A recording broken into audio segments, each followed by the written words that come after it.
The first thing I remember is the stillness so complete it pressed against my skin like cold glass. I had been driving since dawn, Spokane shrinking behind me until even the radio gave up to static and the mountains swallowed every trace of cell service. By the time the dirt road ended in a wash of pine needles and dust, the world I knew felt days away. My name is Marcus. I'm 42, a construction foreman who usually spends his weeks surrounded by the metallic heartbeat of machinery. I came to the Selkirk Mountains for a 4-day fishing retreat and the solitude I thought I craved. What I found instead has followed me every night since. Hidden Lake lay beyond a final stretch of rutted track that tested my Winnebago suspension and my nerve. When I finally cut the engine, silence spread outward in ripples, no engines, no voices, just a faint hiss of wind through the Douglas firs.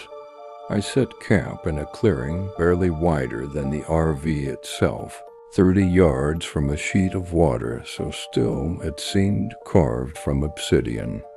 The air smelled of resin and rain-soaked bark. I should have felt calm. Instead, the quiet worked under my skin, a pulse I couldn't name. That first evening I fished until the horizon bled orange and violet. Cutthroat trout struck like silver knives beneath the surface, and the sharp scent of propane mingled with pine as I fried my catch. A cold beer, a folding chair, a campfire paradise by every measure I'd set for myself. By 9, the temperature dropped, the stars hardened overhead, and I locked the world out behind the RV door. I remember thinking how perfectly alone I was. I didn't yet understand that alone can be the most crowded word in the language. Sometime after midnight, a sound woke me, subtle but deliberate. A low, measured thump from the tree line, then another, each separated by the slow breath of the forest. At first I pictured a woodpecker until reason cut, and woodpeckers don't work at midnight. I lay still, the thin mattress holding my heartbeat like a drum. The rhythm shifted location. Thump, thump, thump. Then silence so complete it seemed to drink the stars. Branches cracked, something large was moving with unhurried purpose. I eased the curtain a fraction. Moonlight silvered the lake until it looked poured from metal, but beyond the first row of trunks, the darkness held its secrets. Eventually the sounds dissolved into the natural hush of water and a single distant owl. Sleep returned in scraps torn by sudden snaps of wood, and the faint impression of footsteps pacing the edge of my camp.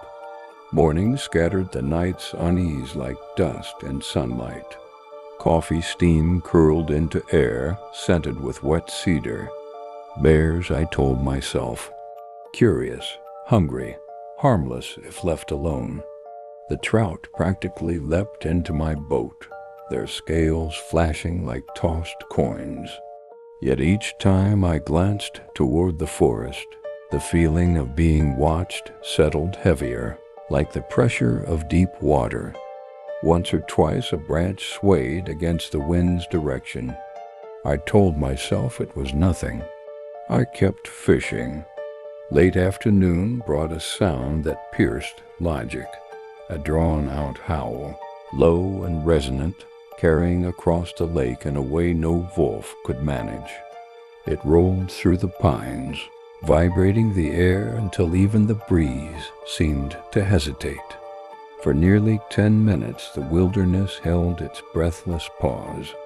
When life resumed a cautious rustle here, a tentative bird call there, it felt rehearsed, like an orchestra waiting for a conductor's cue. I finished cleaning my catch with clumsy haste and sealed myself inside the RV. Before dusk, The second night made a liar of every reassurance I'd whispered to myself. At 2 a.m., the RV shivered beneath me, a slow, deliberate rocking that no wind could mimic. I crept to the side window, breath snagging in my throat, and eased the curtain. Under the moon's thin glow stood a silhouette that rewrote the scale of everything around it. 8 feet of dark, coarse hair, shoulders wide enough to eclipse a tree trunk. It moved with a patience that felt almost human, examining my fishing gear, lifting a rod between hands too immense to be animal, yet too deft to be brute. I watched, frozen, until a tiny groan of shifting metal betrayed me. The figure's head snapped upward, eyes catching the moonlight in a metallic flash that felt anything but animal. Intelligence stared back curious, unhurried, aware. We held that impossible gaze for a heartbeat that seemed to stretch the night. Then the figure stepped backward and dissolved into the forest as though the trees themselves had swallowed it. Sleep never returned. I sat rigid until sunrise, phone clutched in a useless hand, listening to every creak of timber and whisper of pine. When dawn finally came, I told myself I'd imagined it. Maybe a bear rearing on hind legs. Maybe exhaustion sketching monsters on the canvas of darkness. But when noon light fell across a muddy creek bed near the lake, denial crumbled. There, impressed into the soft earth, lay a footprint 18 inches long and 6 wide, each toe defined as though carved. My size 10 boot looked like a child's toy beside it. Broken branches 8 or 9 feet up, strands of dark hair caught in bark, the faint musk of something that did not belong, evidence scattered like breadcrumbs daring me to follow. I photographed everything prints, snapped limbs, the coarse hair with its strange resin scent each click of the camera, a nervous confession that I might never understand what I'd seen. As daylight thinned, the forest shifted again. Birds fell silent mid-song.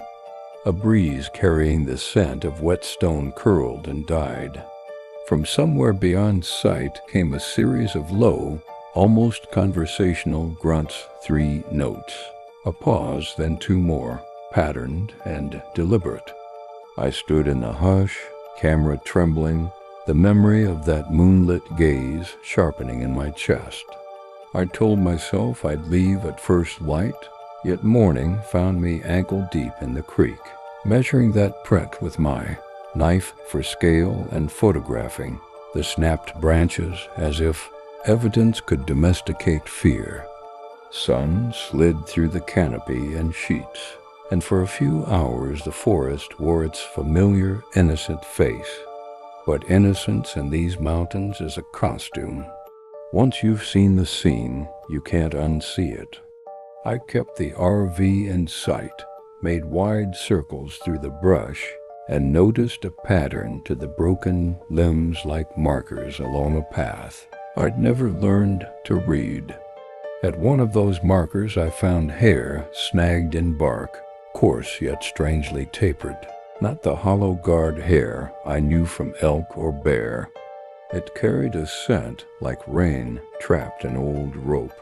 I sealed it in a bag and felt the bag warm in my palm, as if my own body heat didn't want it. When the sun crossed its highest branch and began its slow descent toward the ridge, a wind rose without warning and traveled the lake in a visible line, ruffling water like a hand moving against the grain of fur. Birds went quiet mid-phrase, the way a crowd hushes when an uninvited guest steps into a room. I felt the change in my ribs more than in my ears. The ground pulsed, like it missed a heartbeat. I stood very still, the camera strap tapping a soft metronome against my chest. Somewhere inside the pines, wood clicked against wood in intentional rhythm, spaced too neatly to be accident. 3 knocks answered from farther left, smaller, as if a second set of hands echoed the first. Communication, my mind offered, and the word felt absurd on my tongue and perfectly correct at once. Dusk gathered with the tact of an experienced thief. I ate inside the RV and set the camera on a tripod by the window with the intervalometer ticking 1 photo every 30 seconds. It was a flimsy plan, the kind of thing a man does more for courage than results, but the quiet click-click gave the night a backbone, a way to measure it. I moved the cooler, the pan, the gear bag away from the door and stacked them like a barricade, more ritual than fortress. The propane hissed, the tea steamed, and every shadow had a pulse. They arrived as the stars lifted their bare faces above the ridge. Not one set of steps, but several, circling the edges of my clearing in counterpoint. I caught them first in the side mirror, a shape slipping between trunks, too tall for a man, too cleanly upright for a bear, shoulders rounding and narrowing with a control that suggested awareness of sound. The camera clicked. I didn't dare turn on a light. My breath fogged the glass in a small oval that I wiped away with the back of my hand over and over until it became a nervous groove. The first knock came from the lakeside, a heavy, resonant hit that used the water as an amplifier. Then, closer, a second answered from behind the RV, and a third from the path where my boot prints had dried into the dirt. I could feel the sequence in my teeth. It showed water folding off a knee, an arm closed around motion, and in the background, a shape with a posture you could mistake for human if you wanted to. If I printed it and showed it to a stranger, I would earn a polite nod and an easy dismissal. But I wasn't a stranger. I had been there, breath caught in my teeth while the creek threaded silver through the moment, and no printout could carry the weight of that. Night returned with its ledger. I kept the camera ready, but did not set the interval again. Promise is a tender thing in a wild place, and I did not want the clicking to become a trespass. I sat by a small, careful fire and listened. When footsteps came, they were fewer and farther, a perimeter check more than an inspection. Once a low sound drifted through the trees, not speech but closeness to it, and something about its cadence calmed me in spite of everything. From deep in the forest a light moved, pale and slow like a lantern muffled in cloth. It floated between trunks with the confidence of something that knew the map by heart. No battery beam throws light that color. It found a gap, dimmed, and was gone. A soft thump landed near the fire ring. I startled, then leaned forward. On the dirt lay a twist of pine needles braided into a ring, clumsy and purposeful. The kind of rough craft a hand makes when it knows function better than decoration. I picked it up. Sap kissed my fingers. A second thump, closer to the RV's step. A smooth river stone, warm as if it had been held. I looked into the tree line and could not find the seam where the gift giver watched. My throat found words and shaped them without volume. Thank you, I mouthed into the trees, feeling foolish and exactly correct. A wood knock sounded once, just once, not a code, not a sentence more period than greeting. The fire's last flame rode a wavering line across the steel of the pan. Beyond it, a shape waited that I could not see and perhaps was never meant to. I placed the braided ring beside the stone. both ridiculous and sacred, then killed the flame with a spoonful of lake water and let the steam climb the night like a quiet prayer. The knocks did not repeat. The wind shifted, and the scent that came with it was not animal and not human, a third category that language fumbles.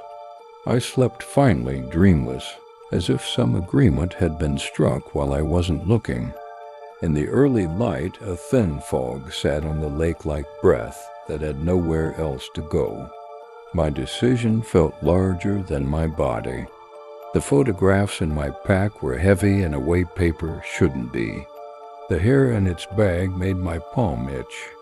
I thought of roads and rooms and people with strong opinions. I thought of how easily a secret can turn to spectacle. And then, from the trees behind me, a twig popped with the crispness of a knuckle being flexed, and a small exhale answered it soft, almost childlike, not fear, not warning, more like the start of a word that would decide everything if only I knew how to hear it. Dawn poured over the lake like metal turned liquid, every ripple carrying a faint echo of last night's silence. I stood at the water's edge, the braided pine ring and river stone resting in my palm, unsure whether to treat them as gifts or messages. Their simplicity held a gravity I couldn't name. The camera in my pack felt heavier than steel. I kept thinking of that single soft exhale before sleep claimed me, as if the forest itself had whispered a question I still hadn't answered. I decided to stay one more day, not to chase proof as a coin minted for other people, but to see if the quiet between use could speak again. I boiled coffee on a small flame, each hiss of the kettle a fragile bridge to the human world. Beyond the clearing, mist braided the pines, drawing pale ribbons through the undergrowth. Birds sang with hesitant precision, as though testing the air for permission.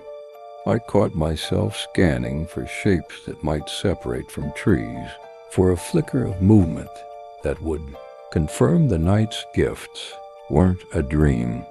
Around mid-morning, I followed the creek upstream, past the moss-wrapped stones where I'd watched the figures gather fish. The trail felt subtly rearranged branches freshly snapped, a hollow where a log had been moved aside, soil pressed with a pressure that told a story but refused translation. At a bend where the creek narrowed, I found another sign, a circle of smooth stones perfectly nested in the mud, each no bigger than a walnut, each coated with a faint sheen, as if they'd been washed and placed with deliberate care. I crouched and studied the pattern. It wasn't a snare or a marker for animals. It felt like a greeting left by a hand that understood intention. A faint knock carried through the trees, 3 measured beats, like a slow heart behind a wall. Another, lighter set answered from farther off. My breath tightened. I eased closer to the sound, each step sinking softly into pine duff that smelled of cold rain and resin. The forest seemed to inhale and hold. Sunlight fractured across the creek in narrow shards, turning every droplet into a restless prism. Somewhere ahead, a low murmur threaded the air, too rhythmic to be wind, too resonant to be water. I stopped where the bank widened into a shallow basin. There they were again, 3 shapes half veiled by shadow. The tallest stood knee-deep in the current, shoulders broad enough to make the surrounding trees look young. Another, smaller, crouched near a fallen log, fingers tracing the water's surface as if sketching a language in ripples. The third figure, childlike in stature, squatted beside a mound of smooth stones, arranging them into another precise circle. They worked in near silence, only the quiet clack of stone against stone and the occasional soft, rumble communication without words. I stayed motionless, the camera heavy but forgotten. This was not a scene to capture. It was a presence to witness. Night has a different weight once you've seen what waits just beyond its edges. Back home in Spokane, the sounds of the city sirens bending through streets, freight trains gnawing at the horizon, should have drowned the memory. Instead, each noise only sharpened it. I'd wake at 3 a.m. certain. I heard the soft, wood-on-wood cadence of their knocks beneath the hum of my refrigerator. Sometimes the smell of wet cedar drifted through the window when the air outside was bone dry. I started keeping the camera by my bed, though I knew the lens could never catch what I'd felt in those woods. 6 months passed before I could stand the distance. In late autumn, when the mountains were dusted with the first early snow, I loaded the Winnebago again and headed north. This time I packed no camera, no tripod, nothing to steal the moment into pixels. The drive felt shorter, as if the road itself remembered me. The final dirt track welcomed me with a hush that sounded like recognition. Hidden Lake lay where I'd left it, black water, glazed with ice along the edges, trees leaning in like old conspirators. I chose the same clearing, built a small fire, and sat until the stars nailed themselves to the sky. Just after midnight, a shadow unstitched itself from the tree line. He moved with the same calm gravity I remembered, tall, broad, the night shaping itself around him rather than hiding him. Alone this time. He paused at the ring of firelight and studied me with an expression I can only describe as measured curiosity. I spoke a single word, hello, and felt how small it sounded. He lowered to a crouch across from me, the fire painting his fur in slow amber strokes. We stayed like that for a long while, the silence thick but not empty, a silence that carried understanding instead of absence. When he finally rose, he stepped to the fire pit and placed something beside the stones, a shallow basket woven from pine needles. Inside it, a neat cluster of arrowheads chipped from river rock. A gift, deliberate and patient. I whispered thanks without thinking. He turned, gave a slight nod, and melted back into the forest. The trees closed behind him as if nothing had passed. I left the basket untouched until dawn. Frost clung to every pine needle, and the lake smoked faintly where the cold met its surface.